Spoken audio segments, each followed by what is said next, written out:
አለይኩም ወራህመቱላሂ ወበረካቱ ውድና የተወደዳችሁ እህት ወንድሞቼ እንደምን አላችሁልኝ? እኔ አልሐምዱሊላህ በጣም ሰላም ነኝ። በያላችሁበት ሰላማችሁ ብዝት ይበልልኝ። ዛሬም እንግዲህ እንደተለመደው የተለያዩ ትምህርቶችን ይዤላችሁ ብቅ ብያለሁ። እስከ መጨረሻው እንደምትከታተሉኝ አልጠራጠርም። የማታውቁኝ ካላችሁ ሰይድ ወርቁ እባላለሁ። እንግዲህ ቻናሌን ከወደዳችሁት ላይክ፣ ሰብስክራይብ፣ ሼር ማድረጋችሁን እንዳትረሱ ማለት ነው። በሳይንስ የተረጋገጠ የባህር ዛፍ ቅጠል የጤና ጥቅሞችን እናያለን ማለት ነው።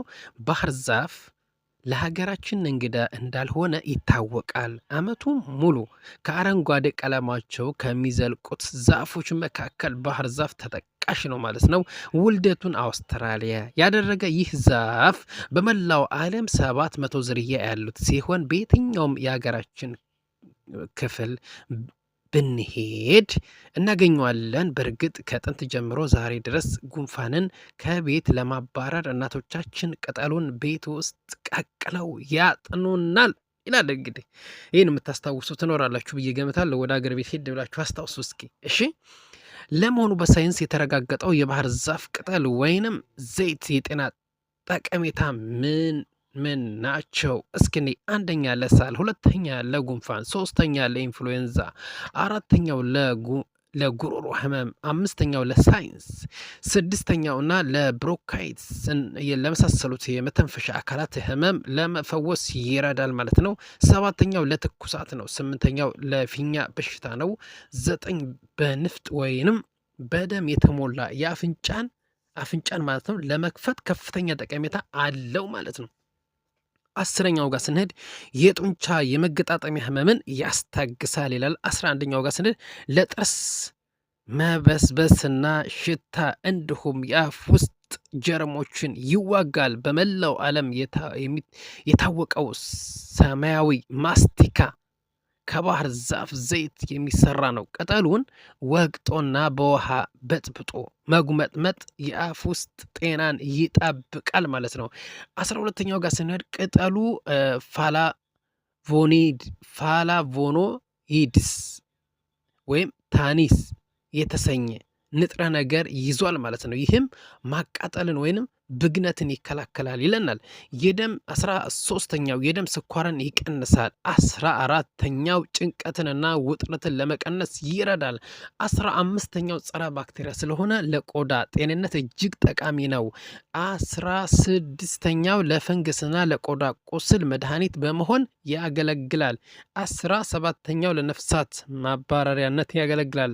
አሜሪካ የባህር ዛፍ ዘይትን በጸረ ተባይና ነፍሳት መድኃኒትነት እንደ አውሮፓ አቆጣጠር ከ1948 ጀምሮ ጥቅም ላይ እንዲውል አድርጋለች ማለት ነው።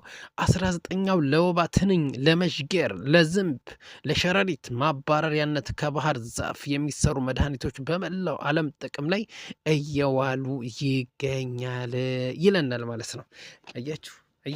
አያችሁ ባህር ዛፍ እንግዲህ እንደዚህ ነው ይጠቅማል።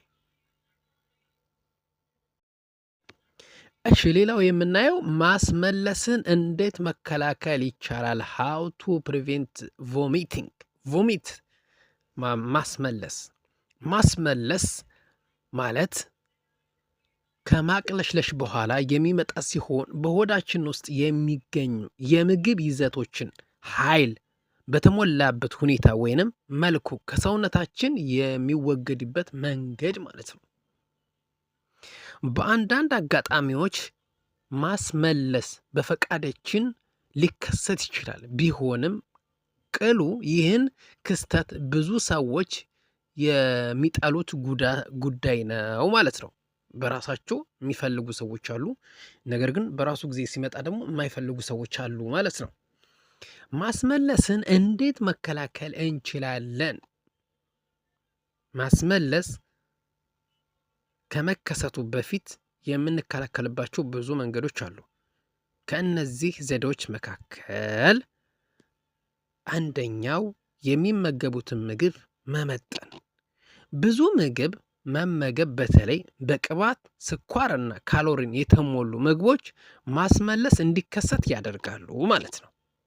ይህን ክስተት ለማስቀረት ትንሽ ምግብ በተደጋጋሚ ይመገቡ። በጥቂቱ በቀን 6 ጊዜ ይመገቡ ይለናል። ሁለተኛው ጋር ስንሄድ ምግቦ ንጽህና በሚገባ መብሰሉን እርግጠኛ ይሁኑ። ንጽህናው ያልተጠበቀ ወይንም ያልበሰለ ምግብ መመገብ የምግብ መመረዝን ያስከትላል ይላል። ይህም እንደ ማስመለስ ላሉ ያልተፈለጉ ችግሮች ምልክቶች ይዳርገናል ማለት ነው።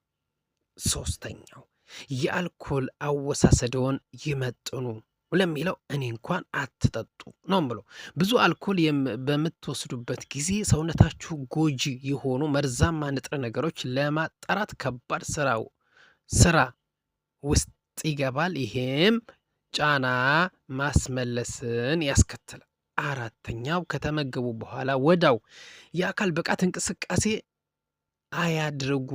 አካላዊ እንቅስቃሴ ለሰውነታችንም ሆነ ለአጠቃላይ ጤንነት በጣም አስፈላጊ ነው።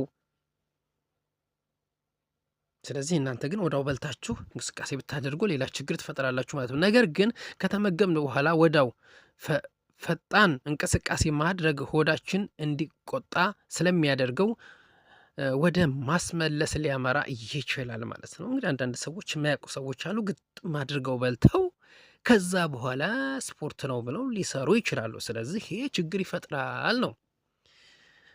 ተራ ቁጥር 5 ጋር ስንሄድ ለስላሳ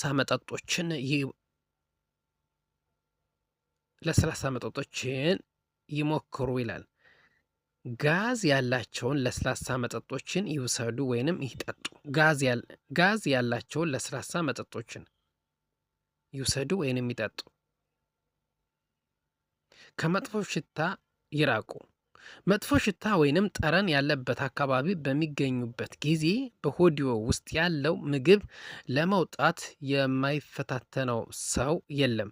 ስለዚህ የማስመለስ እድለውን ለመቀነስ ከመጥፎ ሽታ አካባቢ በፍጥነት ራስዎን ያረቁ። ሰባተኛው ጋር ስንሄድ ቀዝቃዛ አካባቢ ይምረጡ። እርጥበት፣ ቀዝቃዛ ንጹህ ጨርቅ በፊታችን ወይንም በግንባራችን ላይ መያዝ ወይንም ኤሌክትሪክ ፋን ፊት ለፊት ላይ መቀመጥ ቀዝቃዛ አየር በመፍጠር የሆድ መቆጣትን ይቀንሱ ይላል። ስምንተኛው ጋር ስንሄድ ትንሽ እንቅልፍ ይተኙ። ጥሩ ስሜት የማይሰማዎት ከሆነ እረፍት እንዲያደርጉ ሁሌም ይመከራል። ከሆድ ምቾት አለመስማማት በተጨማሪ ከፍተኛ የሆነ የድካምና የመልፈስፈስ ስሜት ተሰምቶት ማለት ከሌሎች ቀኖች በተለየ ሁኔታ እረፍት ያስፈልገውታል ማለት ነው። ስለዚህ እንቅልፍ መተኛት ማስመለስ ለመከላከል ይረዳዎታል ይለናል። ዘጠኛው ጋር ስንሄድ የመዳሰስ ስሜቶን ያነቃቁ። አንዳንድ ሰው የመዳሰስ ስሜት ማነሳሳት የሚያስፈልግበት ዋናው ምክንያት ማስመለስን ለመከላከል ነው ይላል። ክንድን መቆንጠጥ፣ የታችኛውን ከንፈር መንከስና ፀጉርን መንጨት ወይንም መጎተት የሚሰማዎት ጥቂት ህመም ሀሳበውን ከማስመለስ ላይ እንዲቀይር ያደርገውታል ማለት ነው። ይሄን ነገር በምታደርጉ ሰዓት ሀሳቡን ይቀይርና ወደ ሌላ ቴንሽን ትወዳላችሁ ማለት ነው። ሀሳበውን ይበታተናል ማለት ነው። ስለ ማስመለስ ወይንም ማቅለሽለሽ ብቻ ማለት ነው ከሚያስቡ ይልቅ በጣም ጣፋጭ የሆነ ወሬ ማውራት ወይንም በጣም የሚወዱትን የቴሌቪዥን ፕሮግራም መከታተል አእምሮ በዚህ ለማሸሽ ይጠቅማል ይላል። ያ ማለት የውስጣችሁ ላይ የሚመጣውን ነገር ሀሳቡን ለመቀየር ነው። እንግዲህ እንደዚህ የምታደርጉት እንደዛ በምታደርጉ ሰዓት ይሄ ሊያስመልሳችሁ የነበረው ነገር ይቀየራል ማለት ነው በዚህ ምክንያት። ስለዚህ ውድና የተወደዳችሁ እህት ወንድሞቼ ለዛሬው እዚህ ላይ እንጨርሳለን። በሌላ ፕሮግራም እስከምንገናኝ መልካም ቆይታ ይሆንላችሁ። ወሰላሙ አሌይኩም ወረህመቱላሂ ወበረካቱ።